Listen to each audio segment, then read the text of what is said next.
சட்டமன்ற தேர்தலை முன்னிட்டு சென்னை வில்லிவாக்கம் தொகுதி திமுக வேட்பாளர் கார்த்திக் மோகன் தீவிர பிரச்சாரத்தில் ஈடுபட்டுள்ளார். சிட்கோ நகரில் மனிதநேய மக்கள் கட்சி நடத்திய பெண்கள் ஆலோசனை கூட்டத்தில் அவர் தனது தந்தை, சகோதரி மற்றும் மனைவியுடன் கலந்து கொண்டு வாக்கு சேகரித்தார். அப்போது இஸ்லாமிய பெண்களின் கோரிக்கைகளை நிறைவேற்றுவதாக திமுக வேட்பாளர் கார்த்திக் மோகன் உறுதியளித்தார். 13 ஸ்கூல்லையும் 5 வருஷமாக சொந்த செலவுலயே நாங்கள் ரன் பண்ணிட்டு இருக்கோம். கவர்மெண்ட் ஸ்கூல்ல அது வைஃப்ஸா பார்த்துட்டு இருக்காங்க.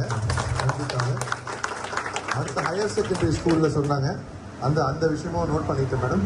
அதையும் கண்டிப்பாக அதை கவர்மெண்டோட முயற்சி.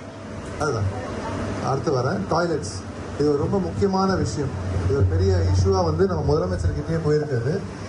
தலைவர் திருப்பியும் முதலமைச்சர் ஆகிற உறுதி ஆன உடனே இந்த விஷயத்தை பர்சனலாக அவர் எடுத்து பார்க்கணுன்னு இருக்காரு. டாய்லெட்ஸ், அதுவும் விமென் சில்ட்ரனுக்கான சேஃப்டியான டாய்லெட்ஸ் பண்ணுறது ரொம்ப உறுதியாக இருக்கு. 1,28,00,000 மனங்களை வென்ற தந்தை டிவி யூடியூப் சேனல். தவிர்க்க முடியாத தம்ப்நெயில், கலக்கலான கான்டென்ட்ஸ். நீங்களும் இந்த குடும்பத்தில் இணைய இப்பவே சப்ஸ்கிரைப் பண்ணுங்க.